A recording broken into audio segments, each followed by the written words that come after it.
Happy Monday out in Colorado sports world. Welcome to the Colorado Prep Show presented by UPSWING. I'm the editor-in-chief of Colorado Preps, Dan Moorman. And with me, we've got a great show today. Doug Ottewell with me as always. Dougie, you look like you're doing some Mile High sports business. We're bringing in we're welcoming back our guy, James Noakes. We got to talk a little golf today, and you're going to be right in the mix of that for us next week. So here you are, but you're always down to talk football and softball and everything else as well. So, fellas, we can't be depressed about a Broncos loss yet because they don't play until tonight. So, but what's going on in everyone's world? Well, I'm down here at Ball Arena getting ready for Nuggets season. They have their annual media day, kind of kickoff training camp. They're heading out of town tonight. It was kind of funny. Cam Johnson was talking about being a Bengals fan and, the unluckiness of having to travel out on the only night his team's going to be in Denver for Monday Night Football. But a little moment of levity. But, this team looks pretty locked in. So looking forward to hoop season.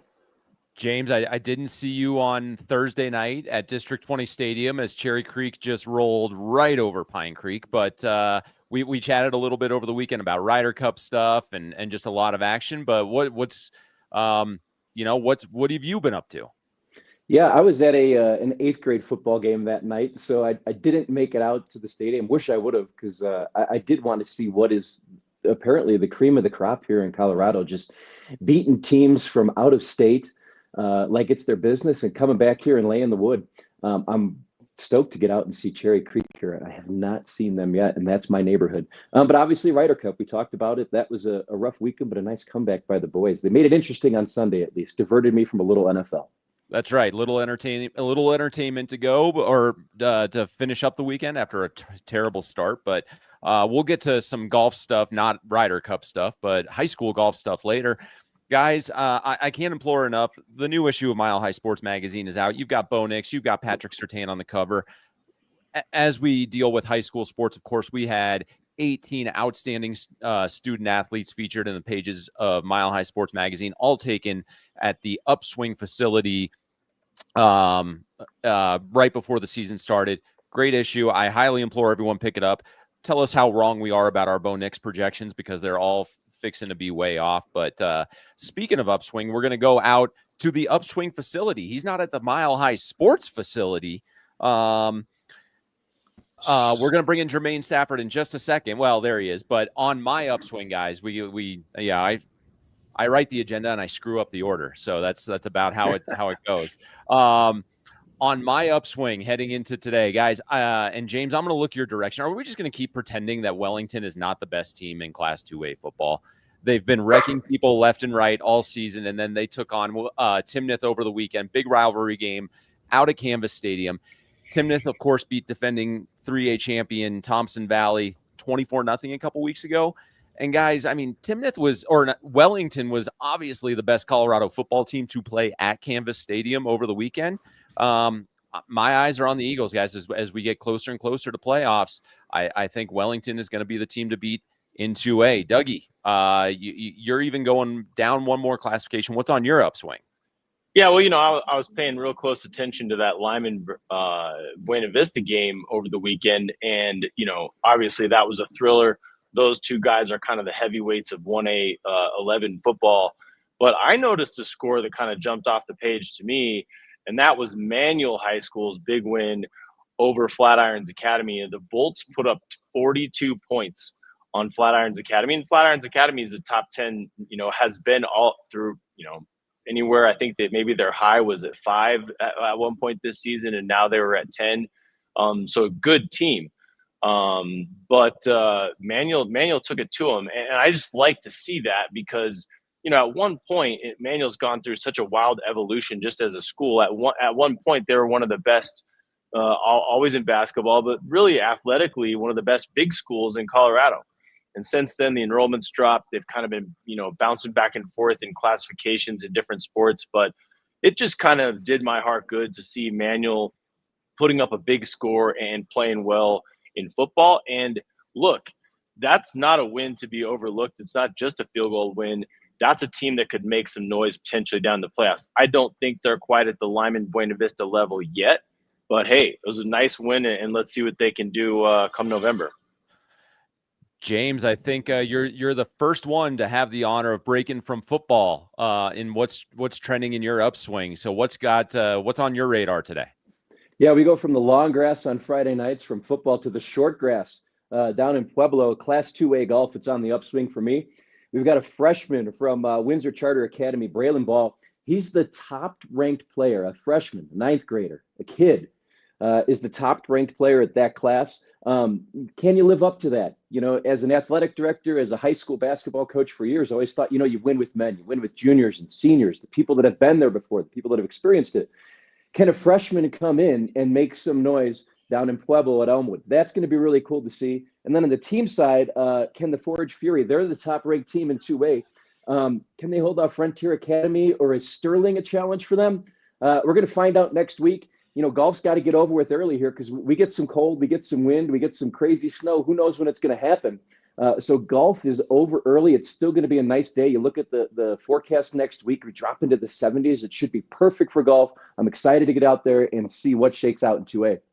I got to look into this. You mentioned that there's short grass on the golf course. I'm not very familiar with that part of the game. Maybe the greens, I guess, when I get there, it's pretty short. But before that, I'm not sure what you're talking about. Doug, you can't sandbag everybody, Doug. We've seen you play. Come on. You find that short grass. The guys I'm always playing against, they always tell me it's a 2-stroke penalty to play from that short grass. So maybe that's been my problem. But we'll get into our state golf preview a little bit later. Of course, we want to thank our friends at Upswing at 7460 South University Boulevard. Again, we're going to go back out to our friend Jermaine Stafford, who's there in just 1 second. Guys, there's always an argument, especially in high school athletics, that resources translate to success in athletics. Upswing makes the effort to level the playing field for young athletes. The scholarships that they offer give young athletes a chance to pursue their goals with the same resources as their competitors. That includes the level of training that they receive. Elite training is a way for youth to develop skills and habits that last far beyond sports. Once that elite training session is over, Upswing doesn't just kick you out the door. Recovery is key no matter what sport you're training for, no matter what you're trying to compete in. On the way out the door, the Recovery Center will get kids primed and ready to compete, and it helps young athletes prevent injuries, bounce back better, and keep progressing towards their dreams. You can always learn more at upswingfoundation.org.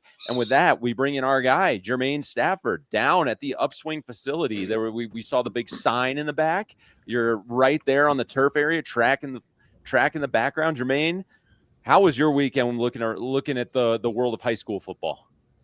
Looking very good. As you can see, we are live here today from the Upswing location. We'd like to see you and Dan and Doug on this track over here to my right, and see if we can get a race in by the end of the year. If we're on the track, we could be there a long time because we will have to wait for the medics to get there. and at the end part of it, yeah, if you want us there, be careful what you wish for. The problem is your track is too short. I'm a distance runner. It's okay. You can snake up and down, but we can take you over to the Recovery Center right after that. But no, great weekend of football. Very excited to see how I was very excited to see how Ralston Valley took care of Valor. That was quite impressive. So yeah, ready to talk a little bit of football. And we're going to have more on that. But first and foremost, I mean, we had to catch this guy on his lunch break. I mean, I imagine in a town like Buena Vista, this guy has carte blanche to do whatever he wants to do walking around town.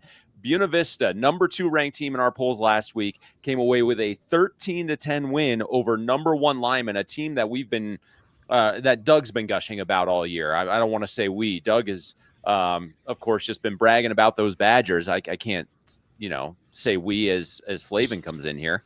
He's a guy that bumps into me every once in a while. But 13-10, they scored both touchdowns in the first quarter or in the fourth quarter. And with that, we're going to bring in Buena Vista head coach Matt Flavin. He was just, I mean, I can't even tell you how stunning it was to see that result from our point of view, Coach. But was that as much of a surprise on your end as it was ours?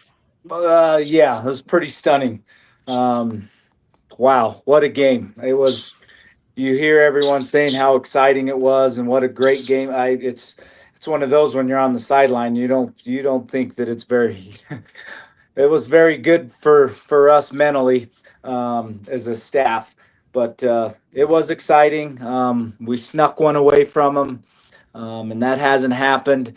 I think that the most enjoyable thing about the game is both sides played it the right way. I think we forget that, these are high school kids and emotions are high. And sometimes some things happen that, you always don't highlight, which, personal fouls and stuff like that. But, what a classy program O'Dwyer has. We were proud as a staff of the way our guys were. Any great play, they were helping each other up, slapping each other on the butt, making sure people were okay. We had some injuries, some guys go down as well as Limon did, and both sides were concerned, and it was just a really cool atmosphere all the way around. And we've got some video of the go-ahead touchdown, just under 4 minutes to go. You get one-on-one coverage on the outside, and really, it's just it seemed like a really simple in hook, whatever it was. Was there anything going on particularly on that play that you felt you guys had an opportunity, especially with the athletes you guys have in BV right now? Well, the receiver earlier, he had that same play, dropped it. It was on a big third down, that could have helped us a lot. At the same time, I knew that he wanted another chance to be able to make a play.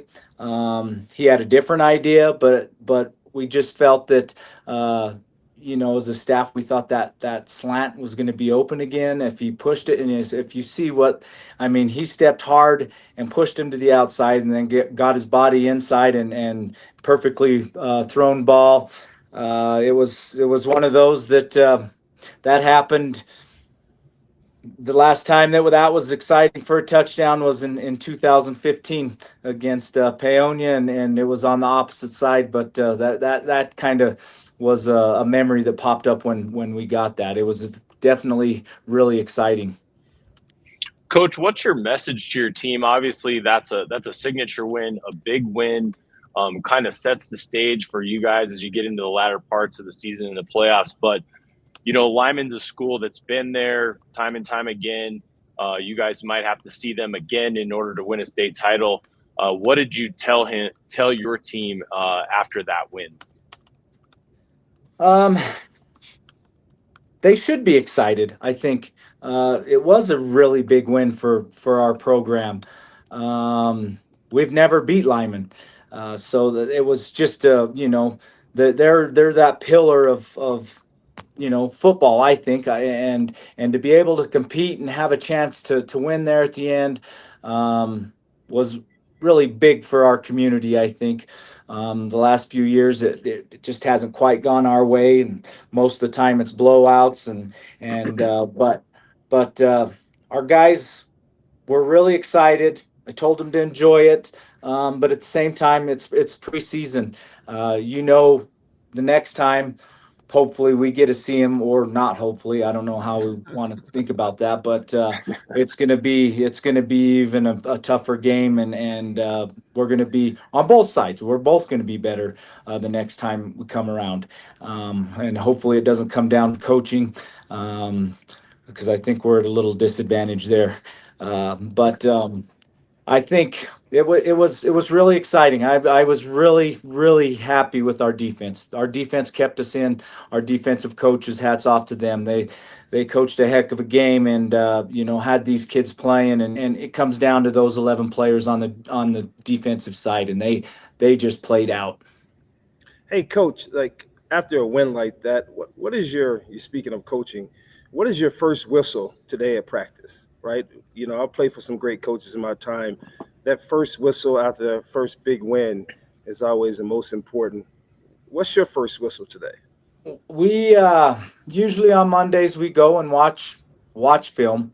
There's going to be some corrections for sure. Watching, as a staff, last night and making those corrections, we had a lot of mistakes, and so we want to make sure that they understand. Yes, this was a big win, but there's a lot of growth that we need to do going forward, and we need to improve on those this week and get better. And that's all we really can ask for, is to improve each week, regardless of who we're playing.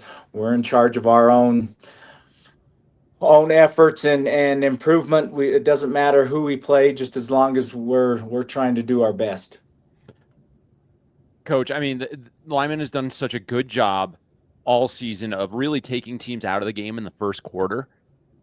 Was that a situation? I mean, your team has just played well time and time again. That big road win over Centauri is the one that jumps out in my mind. But as that game stretches on, and the more that you guys are in it, you're never more than 2 scores out of it. Is that where confidence kind of starts setting in more and more as the game keeps going and you guys are still close? I think going into half with that deficit, and I think we could just see some of the body language with our players, that it was like they weren't sure what to think. And this, in the past, this group would have hung it up, and that's what stuck out the most. The both games with Centauri and Limon, we kept grinding, and they kind of keep just reminding them, guys, we make a score and we're right back in this.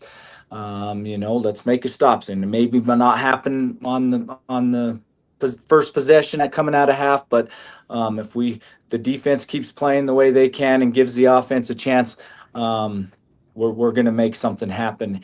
And I think this group of seniors is pretty dang special this year. I don't know what it is. I don't know what's happened, but they're all getting along and supporting each other and talking and cheering for each other. It's I don't want to mess it up. And that's why I don't pick to see what happened or what they're doing, but just keep doing it. We're just like, we're not going to mess with that, and we'll do what we can to not screw anything up. And you go on the road this week to Ellicott. Biggest key in avoiding a letdown? Oh boy, I think again, I think our energy. We can't just, after that, sometimes you get in that slump as a team, and we have to come out firing, knowing that this is our first league game. We gotta still try to make a statement, opening up league, and hitting it hard this week, I think, and making sure that they know we can't. We want to play at a high level, whoever we're playing, and I think that would be our number one thing, to make sure our energy is up and not just getting on a bus and traveling clear over there and just losing focus. I think that's a big thing. Well, and if it makes you feel any better, you're the new number 1 team in the Colorado Preps rankings in 1A. So there's a bullseye square on your back now. Yeah, that's scary. We're going to get everyone's best game, and I think that's what Limon's used to that for years and years. Centauri, like all those teams are used to that kind of mentality. That there's a bullseye on their back, and now it's us. It's a little nerve-wracking, but I think these kids, and we'll see. I guess they're high school kids, so you never know what you're going to get. But I'm pretty confident that they're excited for the challenge and love being there.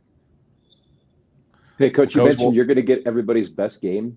What's interesting to me is you want to be playing your best when the calendar flips to October. Have you played your best game yet? After watching film, I don't know. We haven't. There was plenty of mistakes. But again, these last 2 games, and they make us, they put us in some bad spots too. We didn't really dig ourselves out of, but we made some plays at the right time, and that's what you want. We definitely haven't played our best game. I feel like playing Ellicott this week and then coming into homecoming, which that game has already given me a headache, and having Steamboat Springs come down. We better still be improving and ironing out the rest of these mistakes. Well, in order to do that, I think you gotta get back to your film. You told me you had a lunch break that you could come in and chat with us. So I usually have lunch detention right now. They're knocking on my window like yeah, just sit down. What are you doing? I'm doing media here. Yeah. It was funny you talk about making those close plays. I've been up at your field when those close plays have gone against you, and more often than I think either one of us would care to count. And then the first thing you do is you text me on Saturday and give me grief for not being at Buena Vista. Yeah, well, maybe that's the times you have been here. It hasn't gone too well. We had there at the end of the game, a ball bounced out of this receiver's hand and popped up in the air, just like CSCS when they caught it and ran it in. But luckily, we were able to make the tackle because it did pop into one of their hands, and I was like, "Oh no, here we go!" But we were managed to make the tackle. Yeah, I'm surprised Scott Kreitz hasn't put me on the no-fly list for that part of the state. So, Coach, we're going to let you get back to it. We so appreciate you coming in and chatting with us and bragging about your kids. Well, we appreciate you guys and what you do for Colorado sports, and can't say enough. This is exciting. I love what you guys do and what you're bringing to the state. So thank you guys. And Hey, Coach, before you go, can you coach us? How do you pronounce your city? Help us out here. How do you pronounce this? Come on. All right. So, and coming from a Hispanic background, yes, it is Buena Vista is what it's written. But the lady that founded this place, so I'm sure I'm making mistakes. She wanted it pronounced Buena Vista. That way you know who was local and who wasn't, and it was something like that. So it is called Buena Vista, but yes, my grandparents, my mom, my aunts, that's not the way it's spelled. It's Buena Vista, and so, anyways, yeah. It's a little secret between us Tri-Peaks guys, right? Yeah. Coach, thanks so much. All right, you guys have a great day. Yeah. That you do as well, and I mean, I think, Dougie, I think I texted you that result like right as it came in, and it was probably one that, in a way, you want to see some excitement like that, but still probably the biggest stunner that we were going to see last weekend. I think stunners is one way to look at it, but you have to look at what Buena Vista's done. I mean, they've run through everyone in the state so far. They just maybe hadn't been tested yet by a team like Limon. And I think when you look at the final score at 13-10, I mean, that is two really, really good defensive teams. So if nothing else, you're looking at 1 and 2 in the state, and everybody else is going, man, how are we going to score against these guys? If they couldn't score against each other, how is anybody else going to do it? So I think that's really what's telling about that game, is that both of those teams, and it wasn't a blowout. It's not like, hey, there was a statement made of someone can't play on the same field with someone else. It was, man, it came down to the last play. So, I think that sets up 1A for what should be a thrilling bracket. And I hope we get to see those two teams play each other. And if, in fact, they are the best two teams, it'd be great to see them in the state final. That's right. That'd be down at CSU Pueblo Thunderbolt Stadium the last Saturday in November. That'd be a good one. There was another big game on Friday. We previewed it a lot. It was a big week of top 10 matchups. Jermaine, were you in attendance at the NAC to watch Ralston Valley pull off maybe the second biggest perceived upset of the weekend? I was sitting up top in my parking lot, like I like to watch those games. Right? You don't get bothered and have questions of how many jumping jacks did my son do to get faster. I witnessed it, and it was just a man howling up front. Very surprising to see. But it goes back to what Doug just spoke of. I mean, Ralston Valley has had tough game after tough game, right? Coming through Legend and getting those opportunities. I don't believe, from my perspective, that Valor had that test yet. Still a great game. The score doesn't tell you how close that game actually was, even though it was a close score. But it was amazing to see the skill guys take control of that game. And Ralston Valley just has a star on their end. I think we're going to talk a little bit more about him later on. But, yeah, it was an impressive win for Ralston Valley. Well, and that was the big question. Is we talked a lot about Brady Vodica and the way that he has that steady hand with Cherry Creek's offense. DJ Bordeaux, obviously a big playmaker for Legend, and then that combination of Dawson Olk and Titus Heward at Valor. But have we just not given Zeke Andrews enough credit at this point of the season? I don't believe we have. I truly don't believe. He's won a lot of games. He's controlled the games. Not a lot of turnovers in those games, right? And that's the biggest part when you talk about top end games. I say top end meaning this is a top 5 opponent they're going against, and there's not turnover after turnover, and it's very early in these games. So I think the conversation was starting to warm up, as James alluded to. Have they played their best game yet? Ralston Valley, have they played? We would start to see the cream come to the top, when it comes to these individual players, and start to pluck out not names, but productivity and wins when we're heading into the, that October season. I always think it's important too, Jermaine. I think you'd agree here. Like, challenge yourself. You don't want to be a paper tiger. So, like, you could sit there and beat up 5 cupcakes, but what's the point? Like, go play some real teams. And I love seeing these, top 1, 2, top 5 matchups, because I think it's just like it creates a good callus for athletes. They know what it's like to see that speed. They know what it's like to be hit by someone like that. They're not intimidated when they look across the line and line up, and like, oh my gosh, those guys are huge. It's just like, it's just a regular game. So I think it's so important for athletes to see that and to play against good teams. Well, and even taking that a step further, Jermaine mentioned that Valor hasn't really had that test. We would like to think they did against Pine Creek in 0 week, James. I mean, you and I still have clothes drying from watching that game that night. But right now, it seems like the biggest challenge that Valor has had was the weather of 0 week. And that's not to say that they haven't done everything they needed to do up to this point, but this is a team with a new coaching staff and kind of this dual approach at quarterback with Olk and Heward. It just makes me wonder, like, I've asked you guys this before, are they going to have to streamline things at some point to where you need to have one guy in control of that offense, especially in a game where all of a sudden you're down? You need to have that guy going out there that gives that team confidence in leading that offense.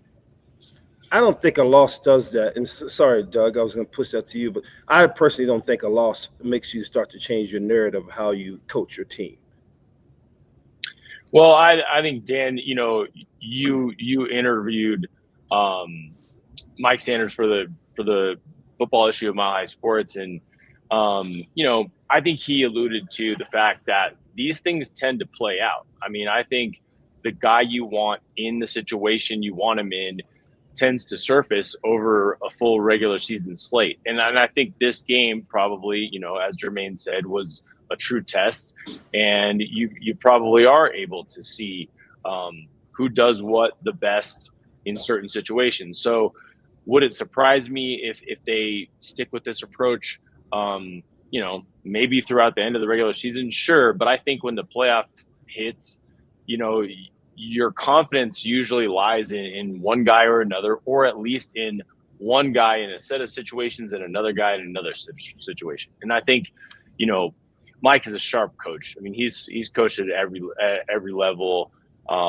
He's going to be ready when the playoffs come around. So I think this is probably as beneficial of a game for Valor Christian, despite the fact that they lost, as you could possibly have. I mean, Ralston Valley is a really good team. Gives them a sense of where they need to be if they really do want to be a state championship contender. Well, and it's a good thing things only get easier for them this week as they face Mountain Vista. So, right. I mean, and that's I think that's what you want. I mean, I don't think Valor Christian is a team that's going to miss the playoffs. So I think you want to have the look of as many of these good teams as you possibly can heading into that.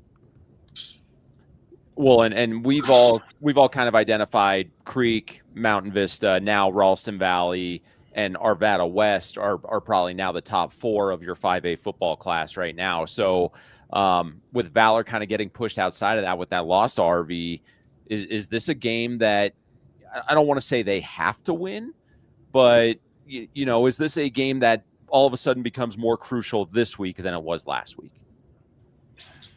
Well, I believe so. I think the importance of the game is to go win in different phases as you move on to October. So going into this game, they obviously want to win uh, the aggressive upfront play. That was not lacking this past weekend, but they truly went into this game thinking they could push them around because on paper they had that, right? They had those guys up front that could do that. This is a win if you know the history between these two. That it's a neighborhood brawl, right? So it goes down to its recruiting as well as like the wins and losses, but there's recruiting behind it. There is also, you start to talk about the what side of the bracket they'll be placed on. I mean, no one wants to be put on the side of the bracket with Cherry Creek. Let's be realistic. You're trying to get on the opposite side. So yeah, if you want to be in that top four going into November, yeah, this is a critical win for them that they need to attack. I truly believe that this game will be one of the best games we will see all year just because of the history between the two and the skilled players they have. This will be one of the better games we see all year. Well, and you can't forget that Mountain Vista last year handed Valor Christian its biggest loss since the program started. Absolutely. And Mike Sanford was not around for that, but those players were. Yeah. Those parents were, those tailgaters were, the administration was. So It was definitely one of those, if you know, the word on the street was they ran that score up. If you don't remember, they were running that score up for a reason. You don't get to run the score up on Valor many times. So it was their opportunity for that. But a lot of those players are still there. A lot of those captains are still available. You know, the head coaches might have changed on one side, but I tell you what, those assistants and coordinators remain the same, and you'll see a difference between these two. I would imagine that if he had a choice, the team he would want to face the most is Cherry Creek, just to see where they stack up and what that program is. I mean, you look at a team like Pine Creek that, you know, they're playing Cherry Creek and they don't score. I mean, we talk about tests, and yeah, this is one, and it's a rivalry matchup and all those things, but I have yet to see anybody, you know, test Cherry Creek, including their out-of-state opponents. Yeah, and so that's a big one. We also have Legend is back after their bye week. They have Pine Creek next week. So, I mean, James, you saw Cherry Creek in that 0-week game. You and I thought it was a rough start for them at the beginning, but as they kind of got a little bit more into that run game, which is what Trevor Hudson likes to do, you know, can they kind of shift and take control of that? Because the best way you're going to beat Legend is to keep DJ Bordeaux off the field. Right, and you know, I think 2 games in a row, you got a losing streak. 3 in a row is a crisis, right? So like the coaches that I know, and especially after watching that week 0 game over at Pine Creek, to me, Dan, you know, they think there's 3 things that could happen when you throw the ball, and 2 of them are bad. When they went quarterback power, and then when they lead behind those big tackles, good things happen for Pine Creek. I'd like to see them be physical. I think that's the key to it. Can you lean on the big guys up front, take the ball out of the other team's hand, control the pace the way you want to? Because, you know, you got to get on the board. Putting up a 0 last week, I don't care who you played against. That's a mental thing. You got to get back, you know, got to get your groove back. You don't want to lose 2 in a row and then start questioning, oh, man, if 3 in a row, what happens now? That's a crisis. And so I think they want to avoid that, get back on the right side of the ledger as soon as possible. Right, and that would, you know, holding off that losing streak would obviously prevent a little bit of chaos. And speaking of chaos, 3A, I had Matt Schubert, I think it was Matt Schubert from the Denver Post sent me a text on Friday night that says, or maybe even it was Thursday night, 3A continues to be nuts. And 3A absolutely continues to be nuts. We saw Holy Family, who was a highly ranked team a week ago. They fall at Dutch Clark Stadium to Pueblo East, who, of course, was coming off their loss to Pueblo South in the Cannon game. And then Pomona, they were at home last weekend licking their wounds after that big loss to Dakota Ridge. Timnath suffered a loss to Wellington. So that 3A landscape continues to flux a little bit, but it turns out it's looking like the 2 constants in that classification are Windsor and Meade. And the biggest question I had is looking ahead at those schedules, Meade has Holy Family this week, Timnath next week. Windsor has Timnath on October 24th, but Meade and Windsor will play on October 31st. Guys, are both teams going to be undefeated when we get there, and will we have another 1 versus 2 matchup? Well, I think we can hope so, because as sports writers, that's what we want. That's what we love. That's what, give me the best versus the best. But I do think it plays out that way. It'll be a fun Halloween. Somebody will get some tricks rather than treats in their bag out of that one. But yeah, I don't see why not. And I love chaos. I love college football playoff, like the chaos to get to the playoff. And I think we're seeing some of that here. There's some chaos in 3A. That's what I live for every week. I want to see just some crazy scores up there that make me shake my head and go find some video to see how did that happen. I love that. Well, I think when you look at that class, I still look at Meade as kind of the team to beat. And the reason I say that is because they have the one thing that, stands out, especially the lower tackle. The lower the class, the bigger, the more size you have, the better off you're going to be. And I think when you talk about 5A football, even 4A football, a lot of teams have big lines, but the lower the class, the bigger the line, the bigger the difference. And I think that's kind of where Meade has that, that sort of X factor that's going to carry them through. They may not be able to, have a great game in every aspect every week, but they're never going to be small. So I think that presents a big problem for everybody in that class, no matter how chaotic it is.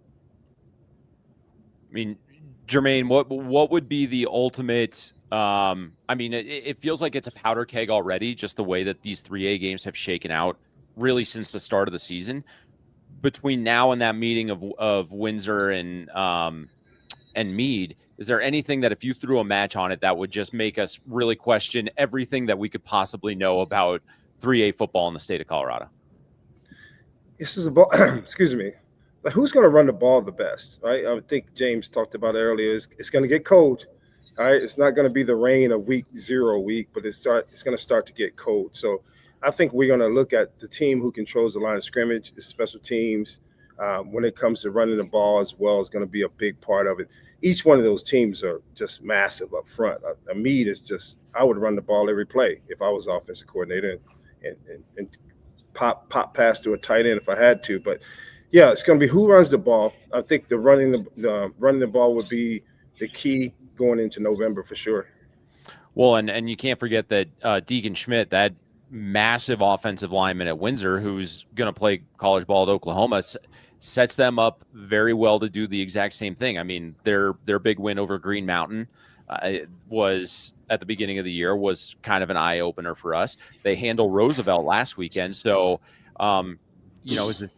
it feels like this is just going to turn into an old-fashioned slug it out. Like you said, Jermaine, whoever can get 5 yards in a cloud of dust consistently might just be the team that walks away from that one a winner. Is that a potential state playoff championship preview? I think you have to go to Doug on that. That's more of your landscape of that area. I mean, I'm not going to speak on it personally. I think it definitely can be. Yeah, I think it definitely can be, and that's what you want. All show we've been talking about tests and seeing how guys stack up and how they play against the best of the best. So I 100% think that's a state championship preview type game. And we can't forget about Pomona. I mean, that loss to Dakota Ridge.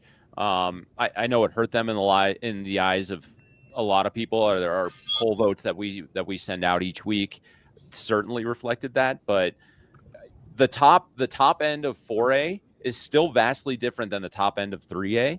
So I think when you put Pomona back in with those with the likes of Windsor and Meade and Holy Family, they're still going to stand out pretty well. So we can also go to 4A. I mean, speaking of big losses, last year it was Erie getting a win over Broomfield. Broomfield, of course, went on to win the 4A state championship. And guys, history might be repeating itself because it was the Tigers eking out a 26-25 win. Doug, I know you said you were going to look into that a little bit more. Did you get wind of how that game ended up playing out? I want to say I heard it was a blocked field goal at the end. Yeah, it was literally a play that came down to the end, and either team could have won kind of scenario. But I didn't discount Broomfield too much in my polls because they're playing a bigger school, and And a we rival. had in a rivalry game. It was Erie's homecoming, so I mean, there's a lot on the line, a lot of context behind that loss. They only lost by 1 point. By all measures, they played a pretty good game. I'm sure if we had Coach on again this week, he'd have all kinds of things that he's picking apart that Broomfield can improve on. But that's a lot like some of the other losses we've talked about on the show. That's a loss that'll make Broomfield better. I think when you have a junior quarterback who only has 4 starts under his belt, a loss can go a long way in that kid's development. Matthew Merrillet will be better off because of a game like this, win or lose. And when you lose, I think you tend to examine how you got to be better, even closer. So a win can cover up a lot of mistakes. A loss tends to put them under the microscope. So I think that loss will help Broomfield. And again, a reason that I kept them at the top of the rankings. Jermaine, I mean, you've been in so many coaching situations. How do you, you ask Coach Flavin, what do you say to a team after a loss like that? It is it's a school in a different classification. Doesn't hurt you probably in the grand scheme of things with where you are, but it's still the sting of a loss is real no matter how and when that comes. Well, just like Coach talked about, you start in the film room, right? Because data doesn't lie. And it gives you that discipline with your guys where you lead the conversation, not about who didn't make what play. Just go back to the X and O's and say, regardless of who we were playing, what class they were, if you won or lost that matchup, what didn't we do to actually win that game, regardless of who we were playing, who the opponent was. So when coaches put X's and O's up on the board, they're not saying these X's are for 5A, these X's are for 4A. And go from that point. What they're looking to do is see execution. So you go back to you start in the film room and see how can we execute better? What do we need to improve on those type of things to look forward to another challenge that comes about, 4A or 5A. I don't think they have many more 5A challenges on their schedule, but those are controlling factors that can be your guiding principle or how to uplift them going into the field on Monday morning. And you look at those rankings, Dan, you and I spoke this summer. We talked about running the ball. Montrose. They've ascended to the top of our rankings. So you want to talk about a team that's just going to pound it, that's going to grind it out, that's going to play a Greg Maddux when he pitched. You think of Greg Maddux back in the day pitching for the Cubs, for the Braves, it'd be a less than 2-hour game. They are the Greg Maddux of high school football, if you will, where it's run, and then run a little bit more. It's a sports writer's dream because we can get out of there on time, but it's also one of those physical tests, and they're going to test you. They're going to impose their will. There's no secrets. Here's what we're going to do, and eventually it's going to work, and we're just going to run it right at you. Go ahead and try to stop it. So we talk about running the ball when it gets cold, playing your best in October. They've ascended to the top of our rankings, I think, for a reason, boys. Well, and it's funny you talk about Montrose. What ended up happening with them this weekend, they got a massive win over Fruita Monument, who of course is a 5A team. So you may look at that a little bit differently. I think Fruita, didn't they get beat up pretty good by Legend in that 0-week game, Jermaine? Yeah, and so listen, they did. Yeah, and I talked to Coach Mertens after their win on Friday, and his thing is we played well, we continue to play well, but we still have to improve. They still have, they had to replace their entire offensive line. The kids know the system. It's just a matter of being able to go out and execute. What concerns me maybe about Montrose is they go into a league that you have Pueblo West, who is coming off, a massive win over Vista Ridge, but this league doesn't look like it has the bite that it had last year. Mesa Ridge is on I want to say a 4-game losing streak. So they're not looking like the tough out that they were a year ago. So, whereas a team like Valor is seeing 2 tough games in Ralston Valley and Mountain Vista, it's really going to be tough for us to get a true gauge on Montrose with games against Falcon, who has not played well. Doherty's coming off a big loss against Cheyenne Mountain, who has traditionally been a program that's been struggling. So, they're still doing the things that they do. And I think as long as they continue to do them well, that's fine. But when you have, Doug, you've seen clips and highlights. I know you're trying to get out to a game, but when you have an offense that can strike the way that Broomfield does, and we even saw it last year in the state title game, can that be the great equalizer against that vaunted running attack like a Montrose has? Yeah, right. And I mean, that's kind of, both schools have equalizers. I mean, Broomfield is kind of built on, they're that high flying. They've got an electric freshman running back. They've got a big arm quarterback that can make things happen in a hurry. But then again, if you're Montrose, and we saw this in the state championship, I mean, if you really go back to that game, the script could have flipped. It could have been the opposite halves, and it could have been Montrose with the ball at the end of the game. I mean, it's Montrose understands who they are, how they play. They control the clock. One or two plays makes a huge difference when that's your style. And I think they're fully capable of doing that. And I think both teams double down on that. You'll see Montrose try to take the air out of the ball as much as they can against any team that plays like Broomfield. So whether that's Broomfield or another one of these teams that has a little bit more of a traditional offense, I would fully expect to see Montrose do what they do. And the comparison that I can make with Montrose is when you look in college football and you see any team play Air Force. I mean, I don't care how good your team is in major college football. Nobody wants to play Air Force. They just don't see that ever. They're not used to that tempo. So regardless of what you're good at or what you're good at, trying to enforce in any game, Air Force has a way of taking it out of the menu, so to speak. And I think Montrose does that same exact thing, and no team really wants to play them. So it's that dynamic that makes these matchups a lot of fun. Well, and you can even take that a step further, because at their core, that's also how a team like Cherry Creek wants to play. I think if Dave Logan had his choice, he'd hand the ball off to Jaden Fox 55 times in a game. And we wouldn't argue. And you couldn't argue with him at all. And I think the funny part, and James, I think you would have gotten a kick out of seeing this live, is on Thursday when they beat Pine Creek, it got to a point where Brady Vodica almost looked bored. So he was just going to take a deep shot for the heck of it. I know that's not how it played out, but when you just kind of watch the demeanor, his throws were so effortless and so spot on. Long touchdown passes to a tight end, setting up shorter touchdown passes because Elijah Cromwell is running a sweet little wheel route.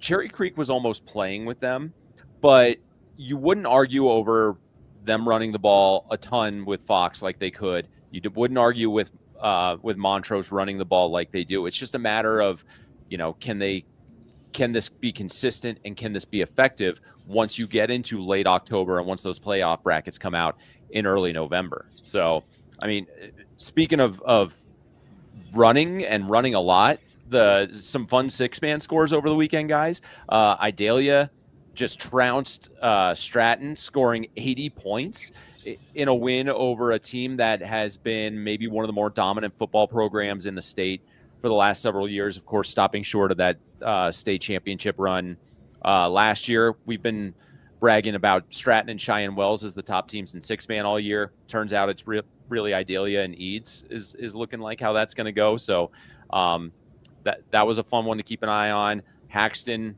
big shutout win, I believe, over Front Range Christian. They remain undefeated and the top team in 8-man. So we're seeing and those are classifications that are now in league play. So we're seeing, those teams kind of get separated, but league play begins in earnest across the board pretty much this week for a lot of teams. So for a lot of classifications, have you guys had a chance to look at a schedule aside from the Legends, Pine Creek and Mountain Vista Valor Christian games that we've talked about? Have you guys had a chance to see what might be coming up, whether it's this week or a couple weeks down the line, that you're excited about? Well, it's hard to look past this week, right? The Valor Mountain Vista is going to be a great game. I'd like to speak about two teams that are on that second tier of that top four. you start to look at Eagle Crest and Grandview, what they're starting to Mhm. do in that league, right? They're starting to pick up that pace. If you look at Eagle Crest, the comeback wins, they're starting to have some steam getting built with that program. Remember, they changed the program, and one of the young men were here for our Colorado Preps upswing shoot. Cameron Bell was here as well as leading that team. Cy White's doing great as a corner. They're going out. That Eagle Crest team is putting up some good numbers. When you start to think about getting to November, the numbers that you can consistently put together, those are the numbers that coaches are going to start clocking, right? They're going to clock that. Those numbers are the ones they're going to look forward to, excuse me, in November versus the things that they tried in the first 4 weeks going versus the things that they know will work come, late November and trying to get into December. So, yeah, very interested to see Eagle Crest and Grandview's schedule over the next couple of weeks outside of that big one this week. I may be premature in this because they have a game next week against Denver East, but Columbine has won 2 games in a row. Now, granted, they haven't been huge signature wins, but we talked about it when they were, 0-2, then 0-3. Say, hey, is this the year that Columbine finally has a hiccup? And it still might be. But I look ahead. Next week they play Denver East. That should be another win. So they should be knotted up at 3-3 at that point. The following week they play Arvada West. Now, I believe Arvada West is a better team, but if Columbine is evolving the way that we kind of thought they could back in week 1, week 2, that game could be really exciting to watch. And they'll be coming in off of 3 wins in a row. Arvada West, I'm assuming will be rolling just as they have, but that could be a fun game to see if Columbine is actually a team that has a chance to come back, kind of reestablish themselves and make some noise in the postseason. I agree, Doug. I gave them strong consideration watching some highlights from them this week for my top 10 because I think they've turned a corner. I think you could see it in that line play. Again, we talk about running the football, the way they run the ball. I think there's good things happening there. I do. Guys, I know we tell kids in high school all the time, don't look past your opponent this week, but I'm looking past this week, and I'm looking towards a big one next week when Durango heads to Monument to take on Palmer Ridge. I really want to see if like former San Diego State head coach Rocky Long is the Durango defensive coordinator. I want to know if Rocky Long can slow down this Palmer Ridge offense. That's going to be a fun one to watch. I've been high on Palmer Ridge too, Dan, because that's the first of 2 top 10 showdowns. Durango, Vista Ridge the following week. I've been high on that team all year. That is one to not miss. They got Air Academy this week. You can't fall victim to the dreaded trap game. Like, oh my goodness, I'm going to overlook it. I'm so excited about Durango coming in, another top 10 team. But if they take care of business this week, I'm with you. Those next 2 weeks tell us a lot about who Palmer Ridge is. Guys, it's going to be a lot of fun football to talk about again next week. I keep hoping there's going to be a break in top 10 showdowns and thrilling matchups just to give everyone a little breather before we get to the playoffs. And so far, I'm not seeing that sign. So we'll, of course, be around next week to talk about that. Jermaine, we're going to let you – I mean, you're doing your work from the facility today, so it feels like you've got to be working. But before you go, what's got you excited about what's going on at Upswing? Well, thank you. I appreciate the time. We are very excited. You heard me talk a little bit last week or 2 weeks ago about some of the huge rivalry games we have going on in softball for one of our lead trainers here, Coach Abby Marlowe. We're excited to have Cherry Creek. They had a big victory over Arapahoe last week, going into that point when we get into the playoff weeks. And she doesn't know this, but I would like to embarrass her and bring her to the screen really quick. Yeah, I have her very close. I set her up to come take some pictures of me. I'm already ugly, but I want to bring her into the shoot here if she can come in. So, guys, this is Coach Abby Marlowe. She's the head coach over at Cherry Creek High School softball. They had a huge win. She can't hear you, obviously, because I'm wearing the pods, but as we do here, we're doing some great things. We're excited about our Alpha program this week, another edition on Friday. This is going to be our second. We have Pastor Tom from Eastern Hills Church is going to be leading that.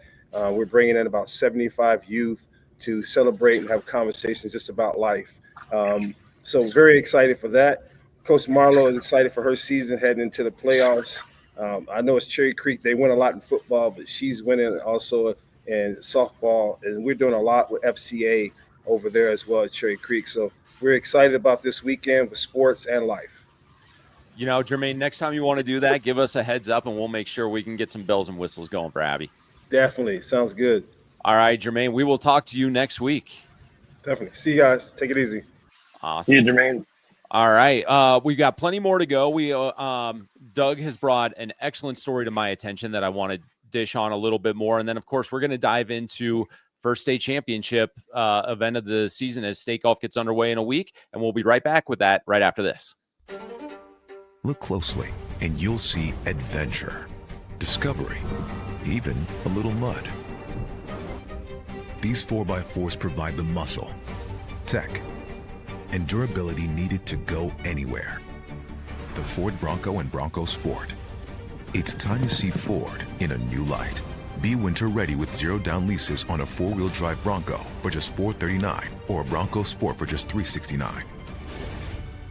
This is Tim Anderson of Gordon Insurance, and we are proud to support all of our area athletes. With offices in Limon, Callahan, Flagler, Sterling, and Kit Carson, we offer all types of insurance, including home, auto, commercial, farm, crop, life, bonds, and workman's compensation. We are independent and thus can offer you multiple choices of companies, not just one. Call or visit the office near you, and one of our agents can take care of you. See all of our contact information by going to www.gordonins.com or call me at 719-740-1361. You know, guys, a big thing about me in the world of high school athletics, I'm a big multi-sport athlete advocate. I think it's the best way to go through high school, just in terms of maximizing the experience you have. So, Doug, you sent me a text last week highlighting legends Lucy Thompson, who's maybe having the best fall of any high school athlete in Colorado, boy or girl. She's a Nebraska softball commit who's batting .510 with 4 home runs and 23 RBIs. I mean, what brought how'd you get this on your radar? Well, I've kind of been paying attention to Lucy, throughout her high school career because, in terms of softball and when she, started playing softball at Legend, she was there was no flag football. So, you just kind of saw her, what she was able to do as a freshman. She just happens to be the niece of a former Mile High Sports employee who played on the Mile High Sports softball team, by the way. But anyway, Lucy is just a tremendous athlete, just kind of one of those does-it-all kind of players. I mean, I think, at the time that I sent you that, she was leading the state in slugging percentage. I know that she's leading right now with home runs and RBIs, or at least right in there, 1 or 2. I think at the time she might have been 1 in both.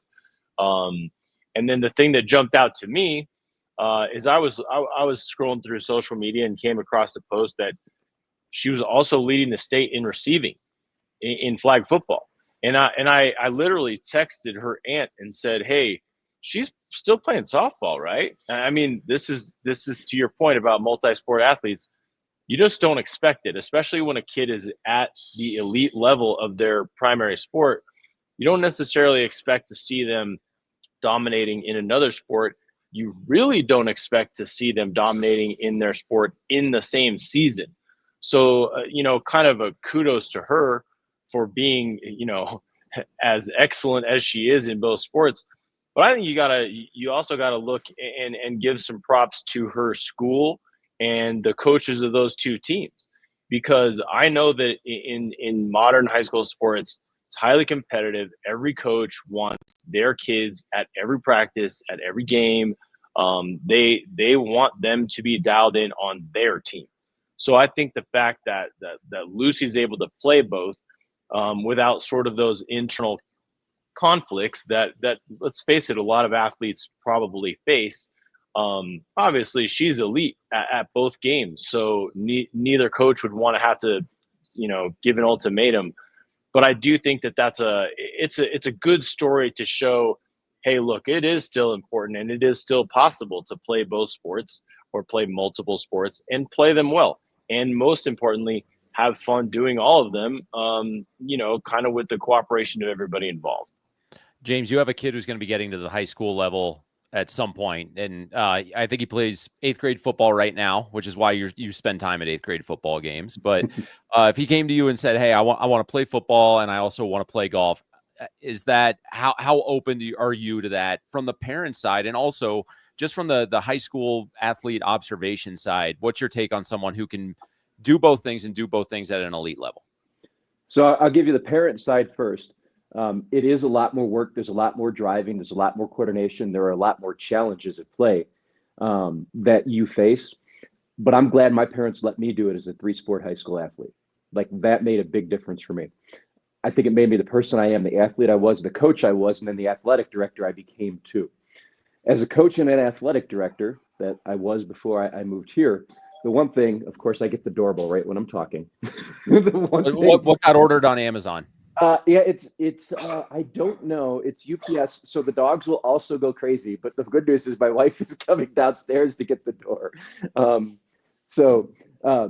As an AD, as a coach, the one thing in my previous life, if you will, the one thing I could tell you, I heard a lot from colleagues is, if you want to be average at your sport, play a bunch of them. If you want to be elite at a sport, stick with one.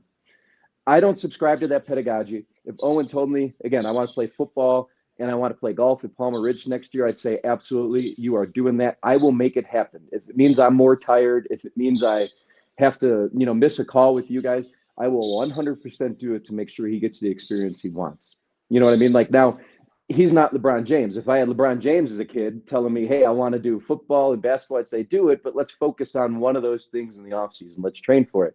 I think the 99.9% of your kids that aren't going pro enjoy your high school experience. That's what I would tell my athletes when I was an AD. And I'd almost kind of feel bad when coaches and ADs would limit kids' exposure to multiple sports. You're doing football, you just could do football. You're doing basketball, just do basketball. Play as much as you can. Scientific research says our muscles need to develop in many different ways to be successful. I say be a multiple sport athlete. I love, Doug, the story that you found for Lucy. Kudos to her and her family for letting it happen. And we said the word multi-sport athlete, and we got a message right away from Jermaine that said, I have thoughts. Jermaine, give me your thoughts. Yeah, I couldn't get away from this screen if I still heard this conversation, because this is us, right? This is UPSWING. James, you just alluded to it. The multiple sports create more opportunities for the body to grow. Think about yourself as adults right now. What were you great at when you were young? And I can wait. You can figure it out. It was not skipping. you skipping rocks, or you were doing things right. You figured out what you were great in after time. And multiple sports give you opportunity to grow. We see it all the time in the high school ranks. Obviously, I'm the Lutheran track coach. I had a golfer last year who was pretty dominant in golf.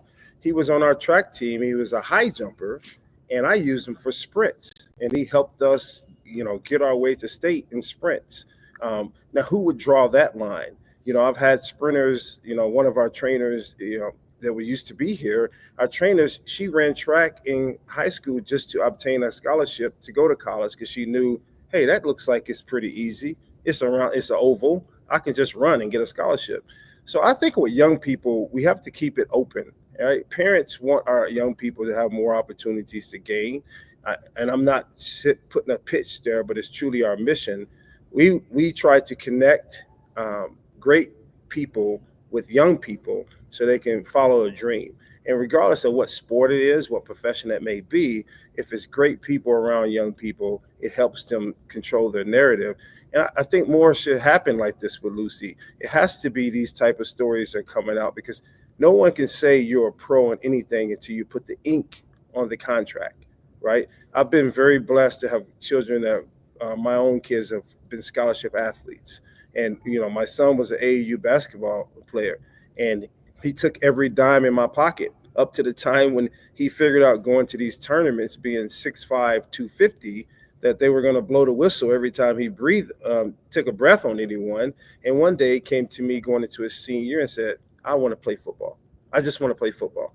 And I was happy. I didn't scream as much as I wanted to, but I was happy, because I knew at his size, if he went and had 10 to 12 sacks in high school his senior year, he would move on to play college football. He did. He ended up obtaining a scholarship to play football at Eastern Kentucky University off of one high school football season. right? So there's opportunities for kids to further their education. Why not give them that? Why would we slow that down? Because one high school coach said you have to be all into this team, versus one coach being be all into you. I'm very passionate about it. We speak a lot. We speak to a lot of families here about what else should my kid be doing. Is this too much? Is it too little? We're very honest with them in regards to the volume, but we're very direct about try different things. You don't know what your child is going to become until they actually reach that point. I leave every session by saying one thing to kids: are you pretending or becoming the athlete you want to be? Are you pretending or are you becoming? Anytime you are pretending, it may not be the right choice. If you're becoming, that means you're working on doing the things. And you can become a great athlete by doing multiple sports. And I look back at some of the best athletes that we can think of in Colorado sports history, and two that come to mind are Darnell McDonald and Dave Logan. mm-hmm. And you know what? If you put those two guys in modern day high school athletics, do each one of their coaches want them just to play their sport only? Well, probably, but they're so good they can say, "Hey, coach, that's a good idea, but I'd like to play these other ones too." If you're good enough and you want to play, I don't think there's a coach out there that's going to tell you, "Hey, Darnell, I'm going to cut you from the basketball team or the baseball team if you keep playing football." I mean, it's just not going to happen. These kids are gifts to their teams, their coaches, and their schools. So I'd like to see more kids like Lucy that are able to say, "Hey, look, I'm going to do this because I can, and I'm good enough, and you can use me on your team, whether you wish I was there, 5 practices in a row or not." Well, and Doug, that's probably more common than a lot of people realize. Brianna Stewart, who helped Pine Creek girls basketball get to the Denver Coliseum for the first time in program history. She was also a volleyball player that helped the volleyball team get to the Coliseum last year. She's down at OU. You mentioned Dave Logan, but Christian McCaffrey also played basketball and ran track. My friend Justin Armour, he wanted to play basketball at Stanford, but he took the football scholarship because it was going to give him more money. And then he ended up turning into a football player, and he was on the Denver Broncos Super Bowl team in 1998. So the data, it's probably anecdotal for me to say this right now, but I always feel like the kids that go the furthest and the kids that we document that go the furthest, if you trace back their high school roots, they were multi-sport athletes. Yeah. You've seen it at Regis. Hayden Moore went to Michigan as a linebacker. It was, rookie of the year there at Michigan. Their scout team transferred to Washington. Is doing great at Washington. He was an all-star pitcher at Regis, and everyone wanted him just to go baseball route, but he was a massive, pitcher. Well, look at Gavin Salchuk out of Valor. I mean, he was the fastest kid that ever run across his soil. Still has those records to show it in the 60. He ran 6.69 in the 60. He didn't run track in high school because he realized after one injury his freshman year, I'm not running track in college. I'm going to be a football player. I'm going to be a true running back. I can't run 9.9 in college because in college, 100 meters is 9.9. He realized that speed that he even had wouldn't translate to college. So you can make that decision late, even though you have great accomplishments. It doesn't have to be a 4-year thing. It could be a dab in, you dab out. So yeah, it's a great opportunity for kids.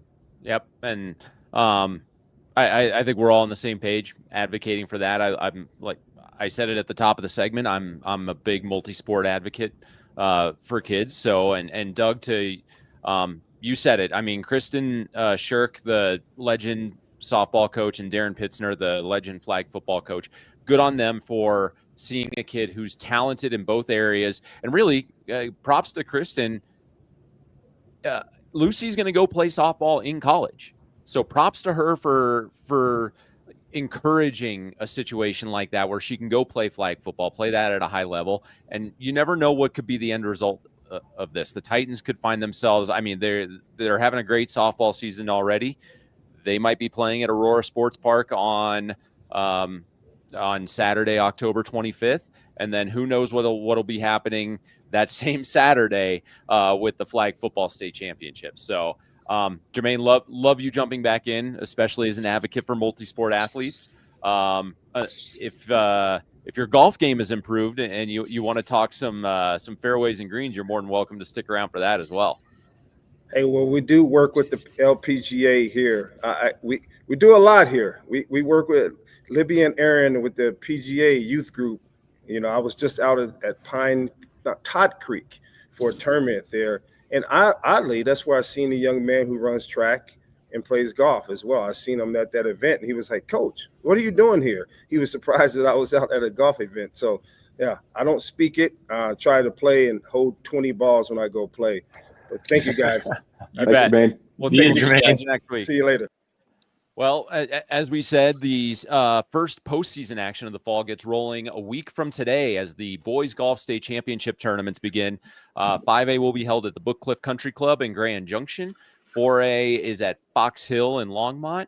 3A at Eagle Ranch in Eagle, Colorado. And then, James, you mentioned it at the top of the show, 2A heads down to Elmwood. So we're going to break down classification by classification, try and get through this fairly quickly. I may have a couple of soapbox moments because I have athletic directors and coaches complaining to me on a very regular basis about what's going on with golf. But we're going to start off with 5A, Book Cliff Country Club. This will be the first time that the 5A tournament gets back to the Western Slope since 2016, so 9 years ago. And it was Regis Jesuit claiming the team championship. Highland Ranch's Kyle Pearson won the individual title, 9 under par between the 2 days. And that included a hole-in-one on number 15 in round 2. I actually remember I was doing media for Chassa at the time. Our friend Morgan Zakowicz was out in Grand Junction covering that one, and I just remember seeing her tweets in all caps when the hole-in-one happened because she was standing right there. He actually ended up beating out Eagle Crest Davis Bryant, who was the 2017 champion and a current member of the DP World Tour. So, Doug, I know you dug into some of the kids. Who jumps out at you in terms of this 5A tournament? Well, I think, first of all, you got to look at Cherokee Trail, obviously the top-ranked team in the state. Well, you look in the top 5, and they have 2 kids. And the thing that jumped out to me, obviously, Braden Forte is a tremendous golfer. He's rated the highest going into the tournament. But you look down the list a little bit, and Dalton Cisneros, his teammate, actually finished ahead of him in last year's state tournament. So, you know, you take the success of Forte right now, and you know, I look at these kids' scores, I'm blown away. He's only had two rounds in the 70s. Everything else has been in the 60s, and his 70s were 70 and 71. So, you know, just looking at a kid like that and thinking how good he really is, and then you go down the list and you think he's got a teammate that was better than him last year in the state tournament. So I think that speaks really to how good that team is top to bottom. You have 2 golfers that have been there, kind of done that the year before and are playing well this year. You got to look at Cherokee Trail as a team to beat right now, and potentially 2 guys that could win it. Well, and when you look at those team rankings with Cherokee Trail, Fossil Ridge, Arapahoe, Cherry Creek, and Denver East all kind of sitting right there in the top 5, the thing I've learned from all my years of covering state golf is that it's not going to be your number 1 that decides your team state championship. You get more value from a team title standpoint when you're getting good rounds out of your number 2 and number 3 guys.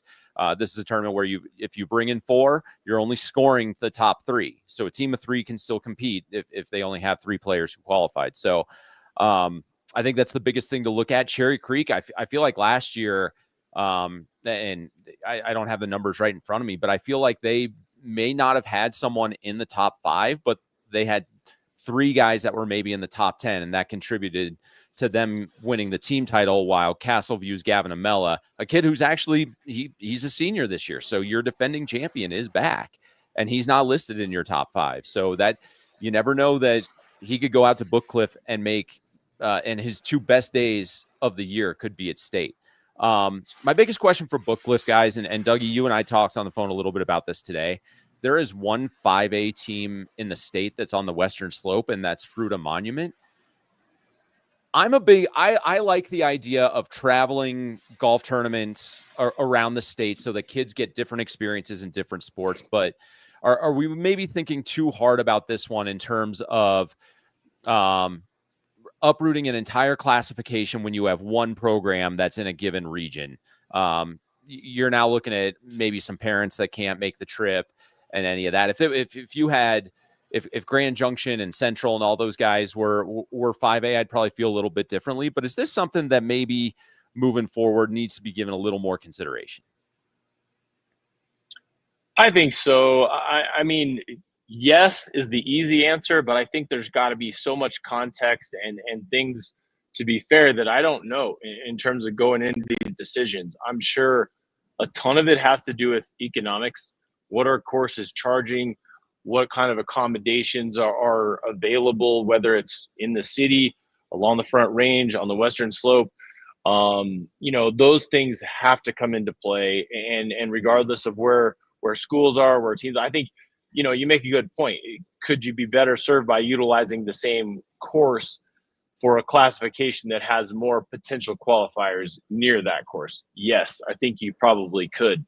But I think golf, of all the sports that the CHSA tries to manage, golf's got to be one of the trickiest to try to arrange, because, after COVID, there's not a lot of golf courses that just want to shut down. And if they do, they're going to get a pretty penny for it. So to find one that's affordable, to find one that's, quote unquote, convenient for everybody, and to find one that is, more or less sort of on board or willing to work with high school sports, I think that's a lot of factors that have to all fall into place to find the perfect course for any classification. I do love the idea of being able to spread it around and having a kid that's never played a certain course, regardless of whatever part of the state they're from. I think that's pretty cool. It's a good way to test a golfer, put him on a course he's never been. I think that it's a good point. I think in an ideal world, there would be a more accessible course for everybody in that field. But at the end of the day, I would want to know the full story. And the other thing about it is a little bit like, Super Bowls and Final Fours. How far out are these decisions made? How long before the actual tournament does this arrangement has to be considered? So there's a lot I don't know about it, so I won't profess to know. But on the surface, I agree with you. But at the same time, I think it's easier said than done.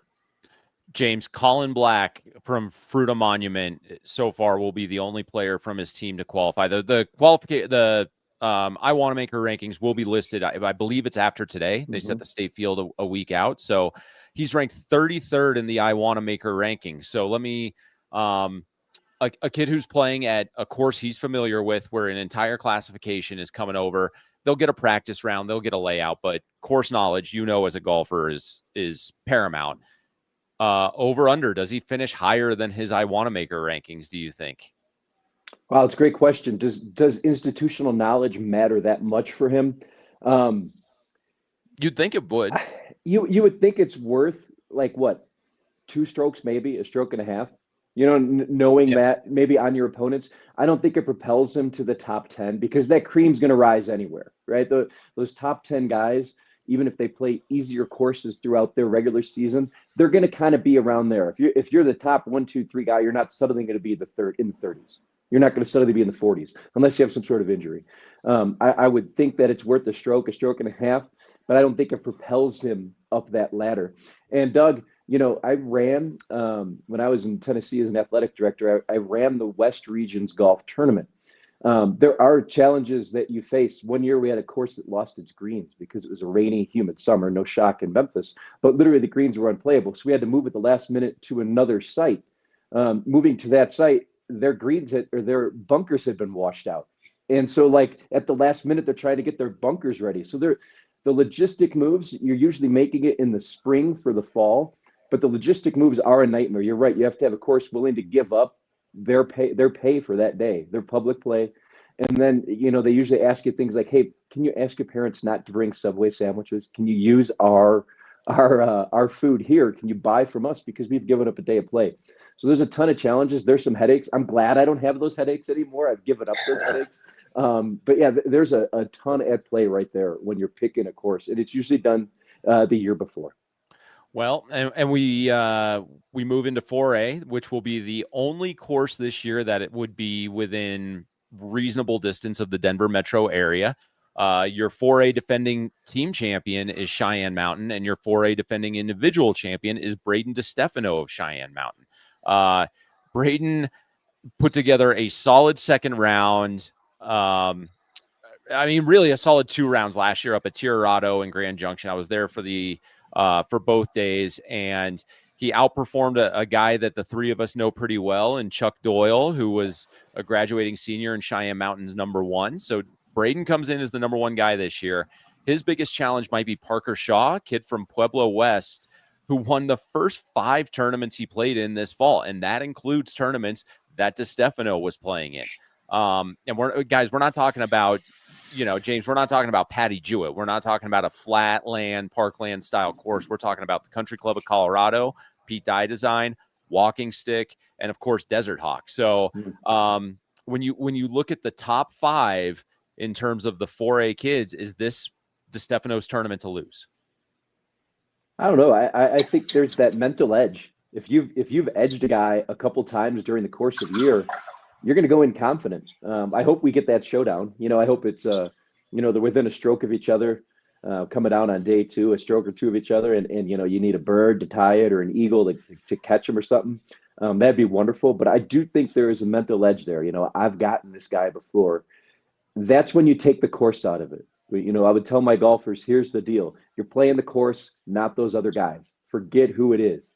But it's got to be in the back of your mind. That dude's got an edge on me. I would think that's there.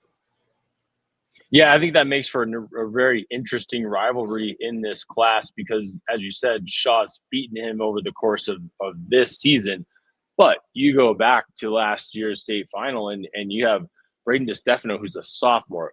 Blows my mind to think that a sophomore in high school has the mental capacity to go out and beat an entire field in the sport of golf. I mean, golf is the biggest mental challenge there is in terms of sports, and you have a sophomore just cool as a cucumber going out and shooting a 1 under on the final day last year, and winning. And I mean, it's just, how do you compare that kind of pressure?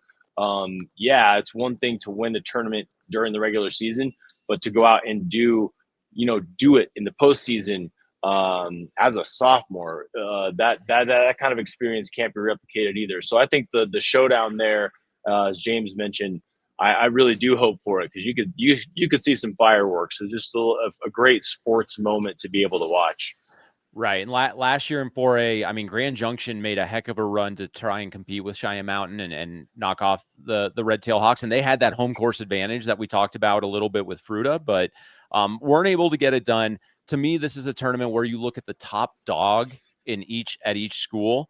And really for that team championship, I think, again, it's probably going to be your #3 guy. Who's #3 is going to step up and have the best 2 days to bring that team championship home. I mean, Cheyenne Mountain, they are loaded, guys. I mean, if you heard about the number of kids that come out to Cheyenne Mountain to play golf, football programs in the state would be jealous of those numbers.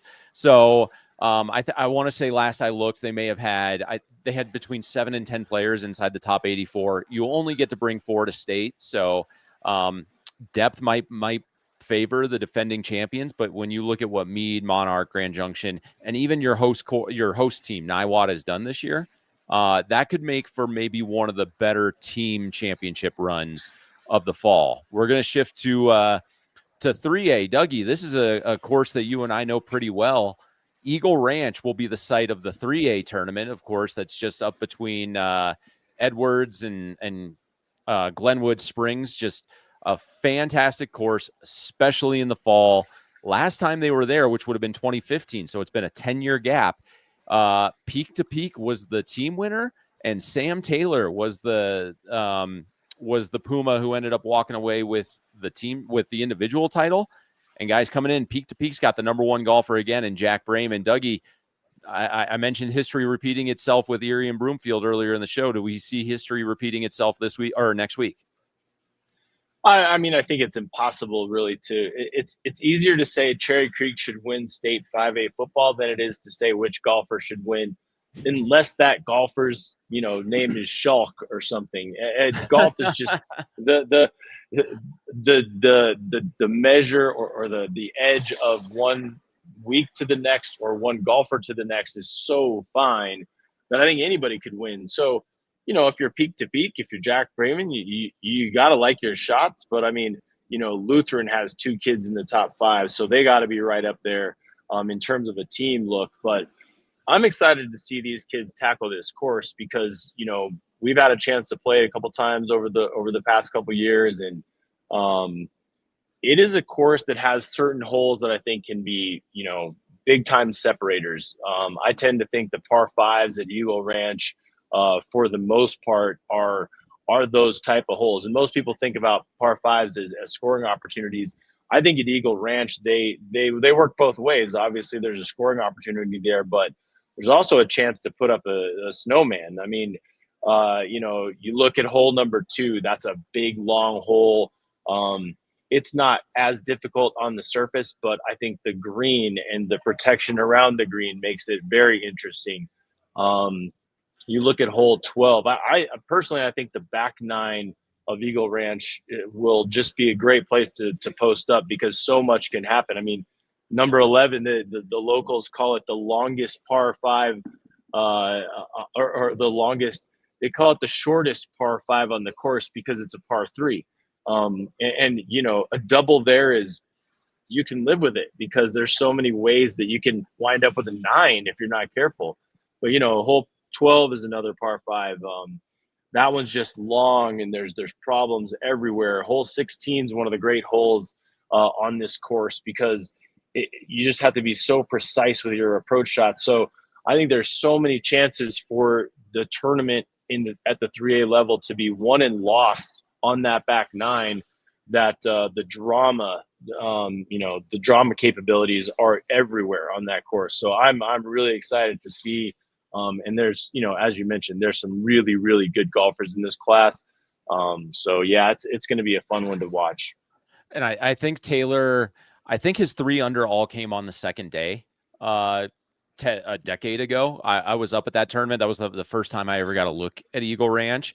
It's one of my favorite courses to not even just to hang out. I mean, especially to play, but just to hang out on the Western Slope. So, James, put this one on your travel list. This is a course that I think you would greatly enjoy if you ever get the chance to get up there and play. But you will be working on our behalf down in Pueblo at Elmwood. I was trying to drag you out to play the course last weekend so you could get a feel of it, but flatter parkland course for 2A. I think this is a vast improvement in choice over the club at Rolling Hills last year. Dougie, you saw the day 2 festivities of that one, but we had a little bit of a bloodbath on the front 9 with one kid. He just withdrew. I can't remember what the score was. I was trying to look up the results, but I remember seeing that a player had withdrawn before he had made the turn on day 1 last year. So I don't think that happens this week at Elmwood. But James, you mentioned Braylon Ball, but what are you seeing out of 2A that you're really, really curious to see play out next Tuesday? I'm excited to see the course play out, Dan, because this is the kind of course that I grew up on. So I think of Cog Hill Golf and Country Club, which used to host the Western Open in Limon, Illinois when I grew up. I think of where I was in Memphis. I was at Windyke Country Club. It is tree lined, like you mentioned. It's straight in front of you. Everything's right in front of you. You got some dog legs for protection. But the biggest, challenge here, the biggest protector of par is your greens. You'll have a short par 3, and this is the scouting report that Kevin Mickelson, the athletic director and golf coach at Gunnison High School, gave me. He's bringing Peyton Davis out there, who's ranked in the 30s right now on I Wanamaker.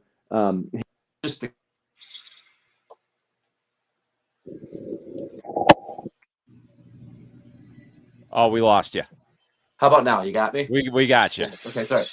He said it's the kind of golf course where the greens offer you your biggest protection.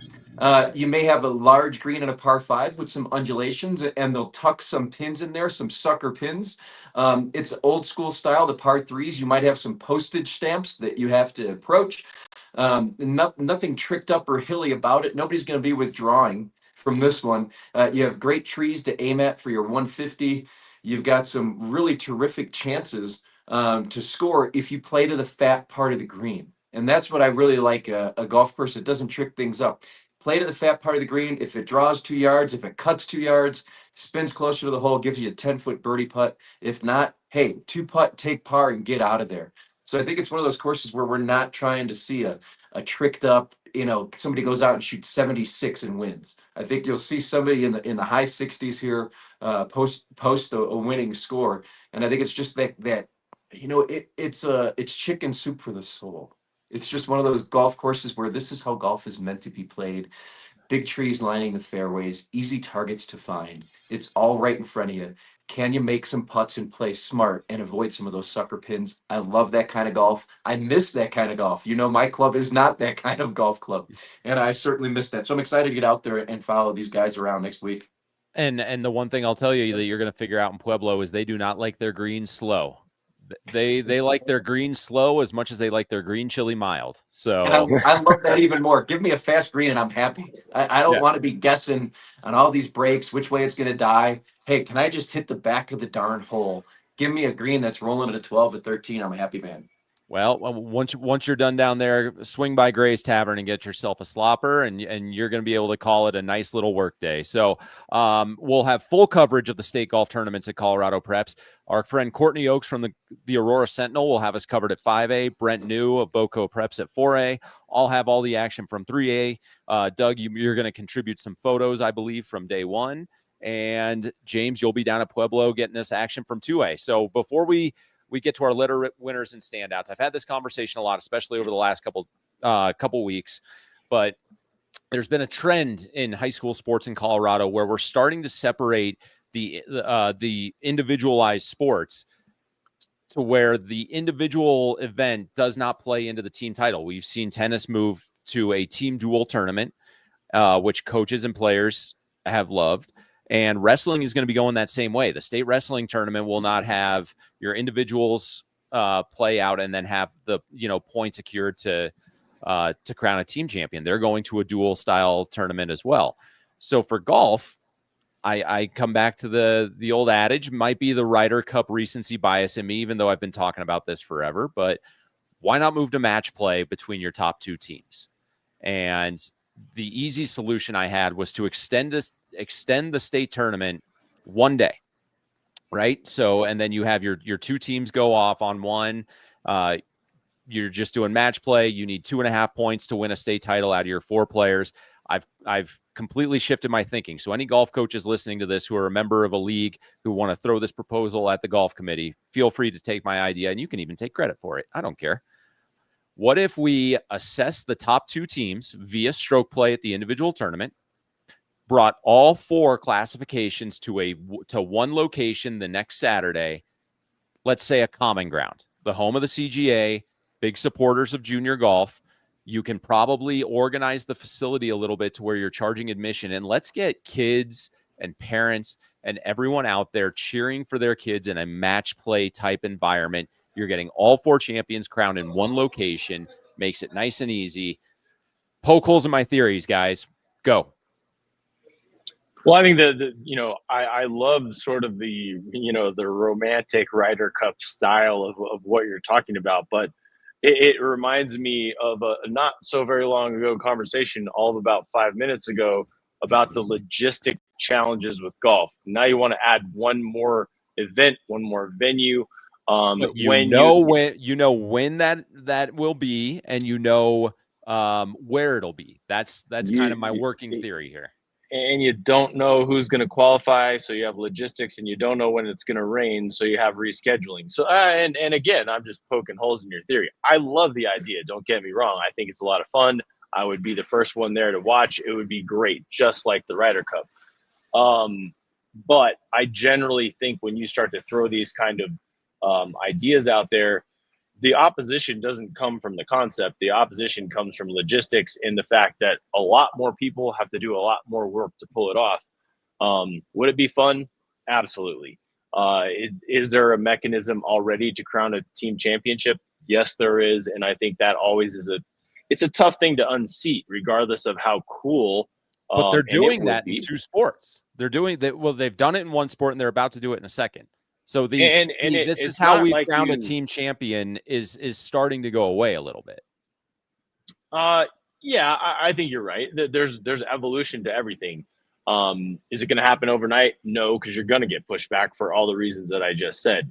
But I think it's a fun idea. I would support it if anybody wanted to actually do it and do the work to pull it off, for sure. I'm with you. I would support it too. There are logistical nightmares at play. Rain days are a heck of a challenge, or snow days, even for that matter, are a heck of a challenge that you could face. I think you could build excitement within the local golf community for that. I think it plays well because if one kid goes to state, his team has no shot at it to win a state title. However, I think it's really cool, and you could break this down regionally. And I'm with you on picking a centralized spot for this.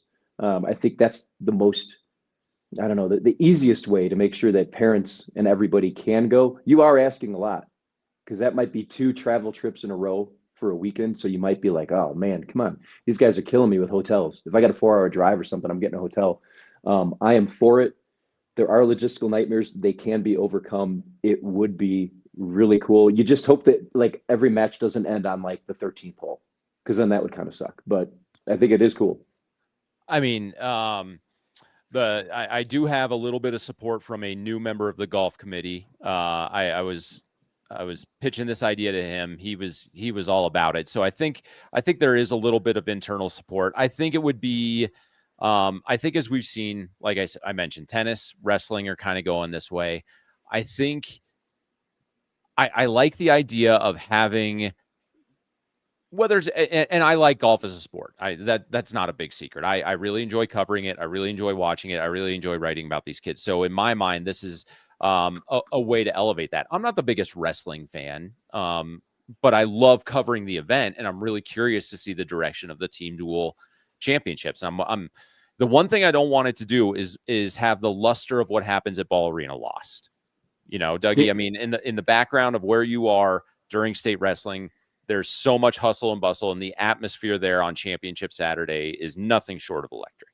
So I don't want that to be lost. The one thing about wrestling that I find interesting, with this kind of change is there's a physicality to wrestling that's different than in golf. And if you're asking a highly tuned wrestler to do something different or outside of the norm in his quest for an individual state championship, how will those kids receive it? And it's going to happen. So I think that's going to be curious, something interesting to watch as we see what unfolds this February.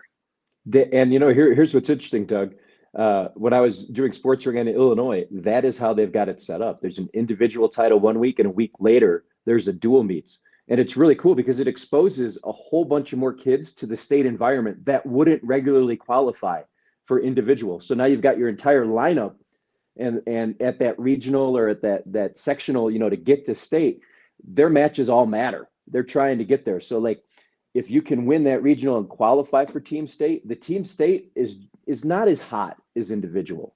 It's not like, like Dan mentions, like there's a frothing from the fans at state and individual. People are stoked, they're psyched, they're screaming, they're boiling over.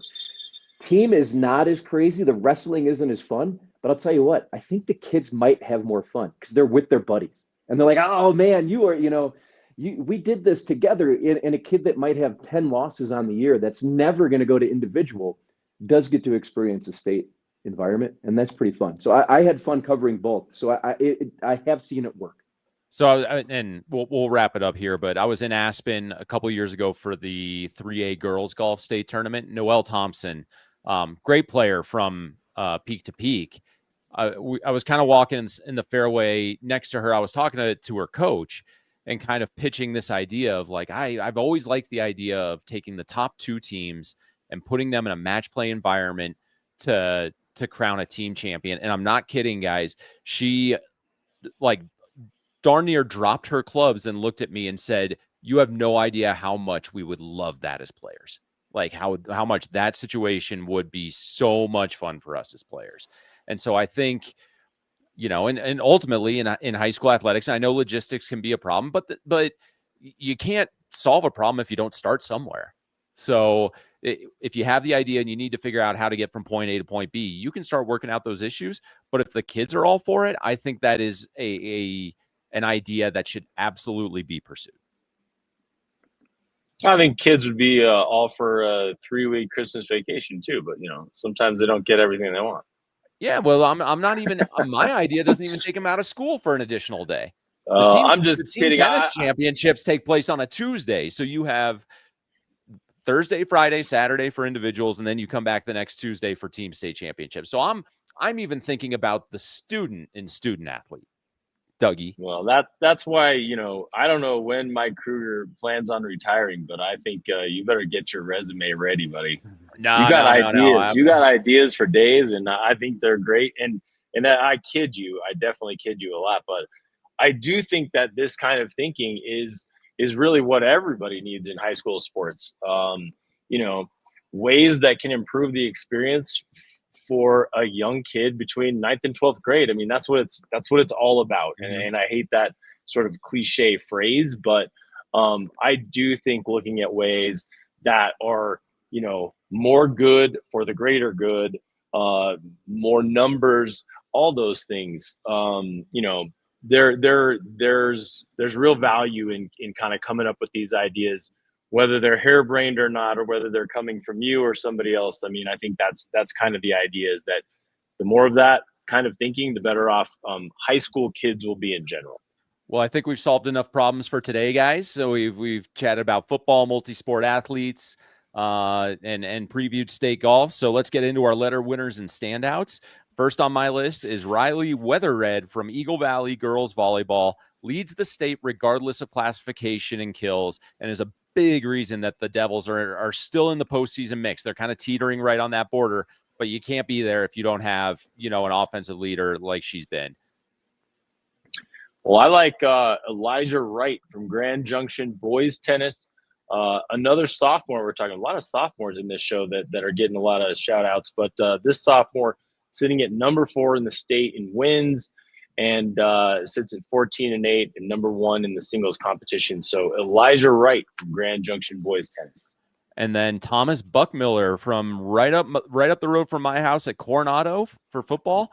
Guys, he leads the state in passing yards with 1,929 and touchdowns with 23. The Cougars are 3-2 through 5 games. That's already matching their win total from last year. So big props to Thomas Buckmiller for helping the Cougars get to that. I'm curious to see how that plays out for the rest of the seasons. Guys, next week, Dougie, we're taking the show on the road. You and I will be sitting right off the second green at Eagle Ranch, talking high school sports as kids are trying to make birdies behind us and win a state championship. So we'll be tuning in from there. James, make sure you have some fun at Elmwood. If it's going to be hotter, I think it's going to be hotter in Pueblo than it will be in Eagle. So make sure you got your sunscreen. Go get yourself a green chili covered cheeseburger afterwards. And then, plenty of football. A lot of action going on over the weekend, guys. So James, can't thank you enough for jumping on and chatting sports with us. Thanks for having me, Dan. That was great. Thanks, Doug. James, give us a few it's in the hole and you demands while you're down there. Could you do that? Yeah. How about mashed potatoes? For the 17-year-old kids, please do that. So, Dougie, I know you still got some work to do at Media Day, and we'll be curious to see what happens with the Denver Broncos tonight. Thanks to Matt Flavin out at Buena Vista, Jermaine Stafford as always, and our guy Danny Bailey. This show does not run as smoothly as it does without Danny Bailey. So have a great week of all sports, guys, from the preps to the pros. This has been the Colorado Prep Show presented by UPSWING.